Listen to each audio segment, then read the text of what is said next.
My uncle wanted me to temporarily transfer my apartment to his name for his investment scheme. I said no, and 2 months later the FBI got involved. I grew up believing my uncle was the most successful person in our family.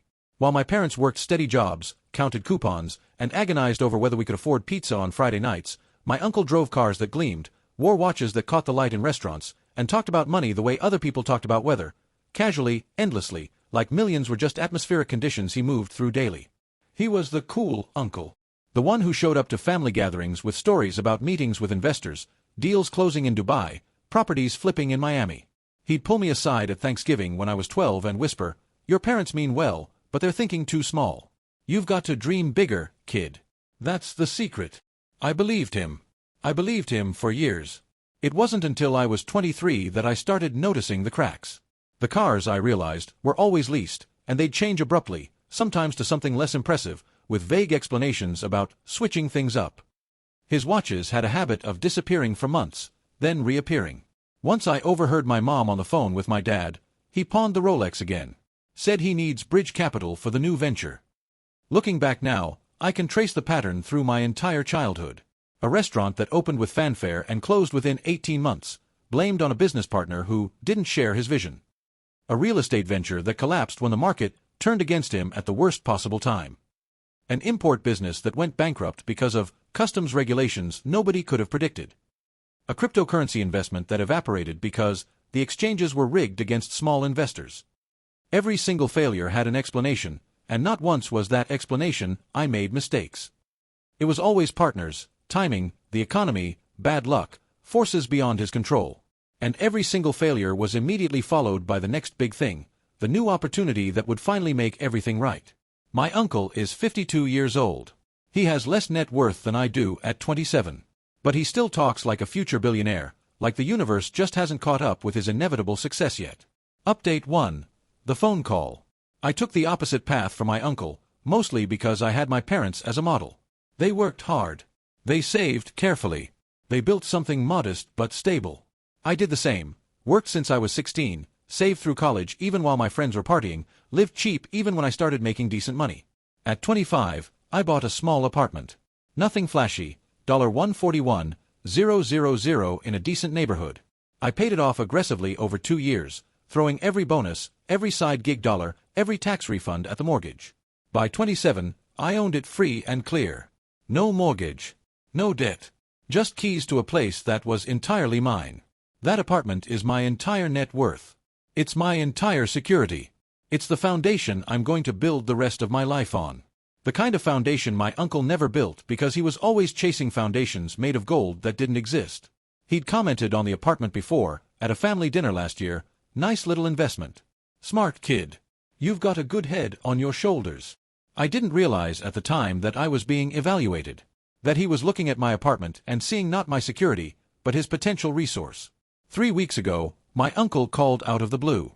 We hadn't talked much recently. I'd been quietly distancing myself from his constant financial drama, the phone calls asking if I'd heard about this opportunity, the hints that he could use a small loan to bridge a gap in liquidity.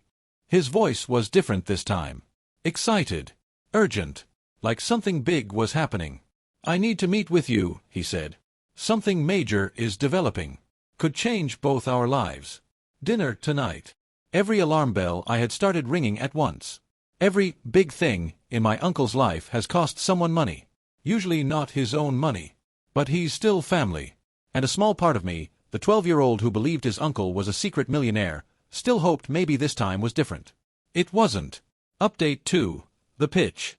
Over dinner at a mid-range Italian place he insisted on, my uncle unveiled his latest opportunity. I'll give him this. He'd done his homework on the presentation. He had folders. Printed materials. Charts that looked professional. The scheme was complicated. Deliberately so, I suspected. Something about an international investment consortium based in Eastern Europe. Real estate development in emerging markets. Guaranteed 40% returns. Words like infrastructure projects, and government partnerships, and exclusive access. But there was a catch. Participants needed to show assets to be accepted into the consortium. My uncle had been accepted in principle, his words, but he needed to demonstrate $150,000 in real estate assets on paper to finalize his position in the deal. His own name couldn't be used because of some past issues. He was vague about what those issues were. Probably bankruptcy. Probably credit problems. Probably legal judgments from one of his failed ventures. He didn't want to talk about it. What he wanted to talk about was my apartment. "Here's the thing," he said, leaning forward like he was letting me in on a secret. "You transfer the apartment to my name. Just temporarily. 6 months, maybe less. Nothing changes day to day. You keep living there, you keep paying the utilities, everything's the same. It's just on paper, I'm the owner. I show it to the consortium as my asset, I get accepted, I make the investment, and when the returns come in, and they will come in, guaranteed 40%, I transfer everything back to you. Plus, I give you $20,000 for my profits. $20,000. For doing nothing except signing some papers." He sat back, smiling like he'd just offered me a winning lottery ticket. "Can't lose," he said. I sat there, my pasta getting cold, and I catalogued the red flags in my head. Guaranteed, 40% returns. No legitimate investment guarantees anything, let alone returns that would make Bernie Madoff jealous. That phrase alone should end any conversation. An international consortium in Eastern Europe. Vague, hard to verify, with all the hallmarks of scams I'd read about. He couldn't use his own name. Why? What had he done that made him untouchable to legitimate financial institutions? Just a formality. Famous last words. The phrase people use right before everything goes wrong. 6 months. Temporary transfers have a way of becoming permanent. Once something is in someone else's name, they control it. Period. $20,000 from profits that didn't exist yet, promised by a man who'd never once in his life followed through on a financial promise. I asked questions. He couldn't answer them. What's the consortium called? A long foreign name he couldn't quite remember, something that sounded vaguely European and important. Who runs it? Some European businessmen, very legitimate. He'd met them at a conference. No names he could recall specifically. Where's the paperwork? He had summaries, but the full documentation was confidential until you commit. Standard procedure, he assured me. What happens if the deal falls through? It wouldn't fall through. But if it did? He got agitated. You're focusing on negatives. This is a once-in-a-lifetime opportunity and you're looking for problems. This is why people stay poor, they can't see past their fear. Update 3. The pressure. When my questions didn't get satisfactory answers, he shifted tactics. Emotional pressure. The playbook of every manipulator who's run out of logic. "I've watched you grow up," he said. "I've always believed in you. Now I'm asking for your help with something that could set me up for retirement. I'm 52 years old with nothing saved. Nothing. This is my chance. Your apartment isn't at risk, it's just paperwork.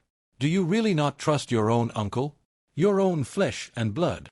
I thought about family history. The time he borrowed $5,000 from my parents in 2015 and never paid it back.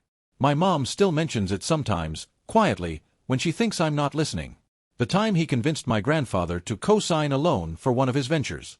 When the venture failed, my grandfather, on a fixed retirement income, ended up paying $12,000 he couldn't afford to lose. The time my uncle's business partner turned out to be running a Ponzi scheme.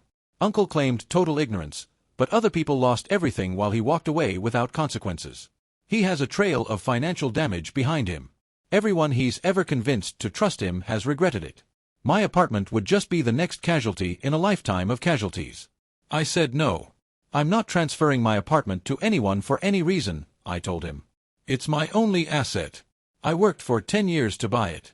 No investment opportunity is worth risking that, especially one I can't verify. His face changed. The friendly, conspiratorial sales pitch dropped away, and something harder took its place. "You're making a mistake," he said. "This kind of opportunity doesn't come twice. And after everything I've done for this family." I cut him off. "What have you done for this family? Specifically? Because I can list what you've taken." The words hung in the air between us like smoke. "How dare you," he said, voice rising. "I helped your father when he was struggling. I gave advice when you were starting out. I've been there for this family." "You borrowed $5,000 from my parents and never paid it back," I said. "You convinced Grandpa to co-sign a loan that cost him $12,000. Every opportunity you've brought has cost someone in this family money. And now you want my apartment for just 6 months for some consortium nobody can verify?" "No." The answer is no. He didn't take it well. Update 4. The campaign. My uncle doesn't give up after one refusal. He never has. Persistence is the only skill he's actually developed in 30 years of chasing schemes. He called my parents. Painted me as the ungrateful nephew who didn't trust family. Your son treated me like a criminal, he told my mom. I'm offering him a chance to make $20,000 and he threw it back in my face.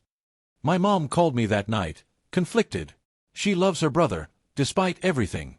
Family loyalty runs deep, even when family has given you every reason to abandon it. He says you were rude to him, she said. He's very upset. I explained what he'd actually asked for. There was a long silence on the other end of the line. He wanted you to transfer your apartment? Yes. More silence. She knows her brother. She's seen this pattern for 40 years. Don't do it, she said finally. Whatever you do, don't do it. I did my own research. Spent hours online trying to find anything about this consortium with the vague information my uncle had provided. Found nothing legitimate. What I did find were warnings, lots of them, about investment scams that required participants to show assets. These schemes were often preludes to identity theft, money laundering, or simply taking the show assets for real. The pattern my uncle described matched known fraud schemes almost exactly. I couldn't tell if my uncle was a victim or a participant. Maybe he genuinely believed the consortium was legitimate. Maybe he'd been scammed himself and was unwittingly trying to scam me. Maybe he knew exactly what he was doing and didn't care. Either way, participating would be disastrous for me. My father, when I talked to him about it, just sighed. He's been dealing with his brother's schemes for decades. Your uncle isn't a bad person, he said. He's just never accepted that he's not as smart as he thinks he is. Every failure makes him more desperate for the big win that proves he was right all along. He'll chase that until he dies. The question is how many people he drags down with him. He paused. Don't be one of them. My uncle didn't stop. He showed up at my apartment unannounced one evening, knocking on my door with a folder of papers. Just let me show you the documents, he said through the door. You'll see this is real. I didn't let him in. The answer is no. Please stop asking. You're throwing away $20,000. His voice was loud enough that my neighbors probably heard. You're throwing away our relationship. I'm protecting my home, I said. If that costs our relationship, then our relationship was conditional on me being exploited. I can live without that relationship. He left. I didn't hear from him for 2 months. Update 5. The reveal. 2 months later, I learned what the consortium actually was. I was scrolling through news one morning, coffee in hand, when a headline caught my eye: International fraud scheme targeting small investors exposed, FBI, Europol coordinating investigation. I clicked. Read the article. Read it again. The scheme worked exactly as I'd suspected. It targeted people looking for high-yield investments, promised impossible returns, and required participants to show assets to prove they were serious investors. What participants didn't know was that those assets, properties, investment accounts, anything of value, were being used as collateral for loans the participants never knew about. Shell companies, forged signatures, corrupt officials in multiple countries. When the scheme collapsed, the participants were left holding the bag. They had debt obligations secured by their own property. They'd never signed the loans, but their assets were named as collateral in fraudulent documents. Some people lost their homes. Some were still fighting creditors for debts they didn't owe. The scheme operators had disappeared to a non-extradition country with millions of dollars. If I had transferred my apartment to my uncle's name, it could now be collateral for loans I never took out. I could be fighting creditors for debts I didn't create. My home, the foundation of everything I'd built, could be leverage in someone else's fraud. I sat there for a long time, staring at my phone, thinking about how close I'd come. Final update. The aftermath. I heard through family that my uncle was in trouble. He did find someone to show assets for the consortium. A friend of his, someone outside our family, who trusted him. That friend's property was now tangled up in the fraud investigation. Creditors were claiming rights to his house. He was facing years of legal battles to prove he hadn't authorized loans in his name. He was also considering legal action against my uncle for inducing him into the fraud. My uncle claimed ignorance. I didn't know it was a scam, he told anyone who would listen. I was a victim too. Maybe that was true. Maybe he genuinely believed the consortium was legitimate. Maybe he'd been charmed by the same slick presentations that he tried to use on me. I don't know. What I do know is that ignorance doesn't equal innocence. His friend lost property because my uncle vouched for a scheme he hadn't verified. His friend's life was upended because my uncle wanted to believe in one more big win. My uncle avoided prison. Barely. He cooperated with investigators, testified against the scheme's operators when they were eventually caught, and received probation instead of jail time. The prosecutors apparently decided he was more useful as a witness than a defendant. But he didn't avoid consequences. His reputation is destroyed. Everyone who knows him now knows him as the guy who got tangled up in an international fraud scheme. His friend, the one who lost property, hasn't spoken to him since. Probably never will. He's broke. Truly, completely broke this time. No more leased cars, no more watches, no more stories about millions. He's working a retail job at 53 years old, stocking shelves and running registers. The big dreams that sustained him for 30 years have collapsed into probation officer phone calls and shifts that start at 6 in the morning. I feel a mix of things when I think about him now. Vindication, yes. I was right not to trust him. My instincts were correct. But also sadness. He's still the man who taught me to ride a bike. He's still the uncle who told me to dream big when I was 12. He's still family. Watching him work retail, watching him shuffle through life without any of the swagger he used to carry, it's not satisfying. It's just sad. This is where a lifetime of chasing shortcuts leads. This is what happens when you spend 30 years believing you're smarter than everyone else, that the next big deal will prove it, that failure is always someone else's fault. The family has had to reckon with his history. All the years of enabling, excusing, pretending his schemes were just entrepreneurial spirit. The $5,000 that was never repaid. The co-signed loan that hurt my grandfather. The countless small manipulations everyone overlooked because he was family. Now someone outside the family got hurt, and the legal system doesn't overlook things the way families do. My refusal to participate isn't celebrated. It's just quietly acknowledged as the smart choice that nobody else made. My mom said once, "You were the only one who saw through it." But that's not quite right. Everyone saw through it. They just didn't want to believe what they were seeing. 1 year later. My uncle avoided prison but didn't avoid reality. He's working at Home Depot now, which is apparently a step up from his previous retail job. My dad texts me updates sometimes. "Your uncle got promoted to department lead." It's something. I visit occasionally. Not to gloat, there's nothing to gloat about. Just to maintain some kind of family connection. We talk about weather, sports. Nothing of substance. We don't discuss the apartment he asked for. We don't discuss the consortium. We don't discuss the friend who lost property and still won't speak to him. Some relationships survive by not discussing what broke them. Last weekend, I was making dinner in my apartment. The same apartment my uncle wanted to transfer. The same apartment that could have been collateral for international fraud if I'd signed the wrong papers. My phone buzzed. A text from my dad, "Your uncle got a job at Home Depot. It's a start." I texted back a thumbs up. Didn't know what else to say. The apartment was quiet. Secure. Mine. I looked around at the walls I'd painted, the kitchen I'd renovated piece by piece, the window I liked to read by on Sunday mornings. All still mine. All almost lost to a signature and misplaced trust. He said, "Transfer it for 6 months, just a formality." But there's no such thing as a temporary property transfer. Once it's in his name, it's his. He could sell it, mortgage it, lose it in a lawsuit. My temporary favor could have become his permanent asset and my permanent loss. Guaranteed 40% returns. That phrase alone should have ended any conversation. No legitimate investment guarantees anything, let alone 40%. That's not investing.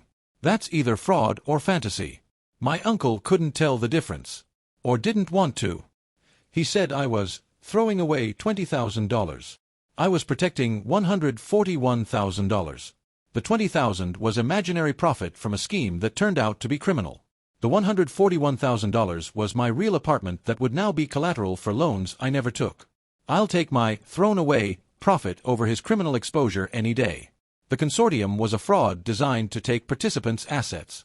If I'd transferred my apartment, I could be fighting creditors right now for debts my uncle's opportunity created. I'd be the one explaining to courts why my property secured loans I didn't sign. Saying no cost me nothing.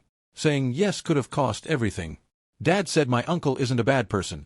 He just never accepted that he's not as smart as he thinks he is. That's more generous than I'd be. But maybe it's accurate. My uncle genuinely believed this would work. Every scheme, every failure, every borrowed dollar, he believed. That belief doesn't make him innocent, but it makes him tragic. His friend who did trust him lost property and nearly lost his house. Someone outside the family finally got hurt, and the legal system got involved. Families forgive and forget. Courts don't. My uncle spent 30 years escaping consequences inside the family. Outside the family, consequences caught up fast. He's working retail now at 53. No more big deals. No more schemes. Just reality, the thing he spent his whole life running from. I visit sometimes. We don't talk about the apartment. We don't talk about the fraud. We talk about weather and sports and nothing. Some relationships survive by not discussing what broke them. Final thoughts.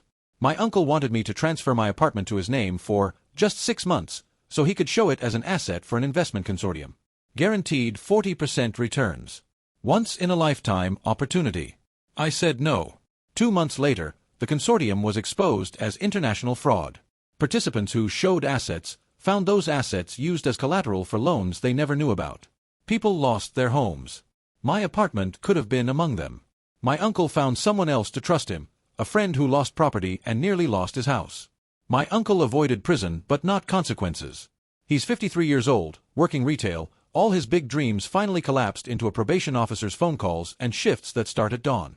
I still have my apartment. I still have my security. I didn't have to explain to creditors why my property secured debts I didn't sign.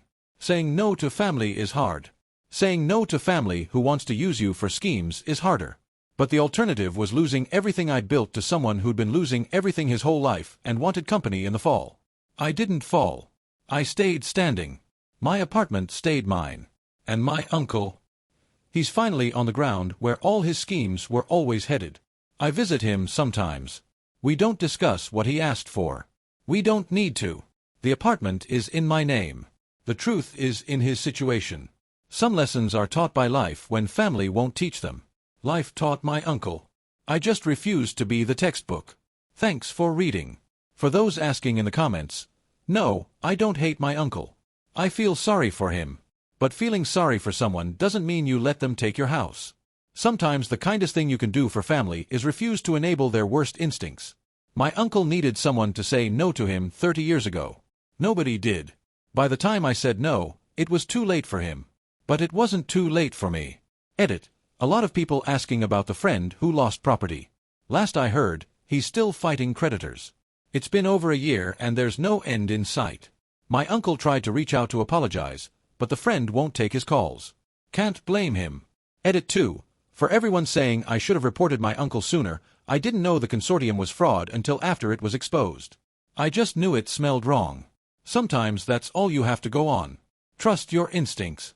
If someone's asking you to do something that doesn't make sense, it probably doesn't make sense for a reason.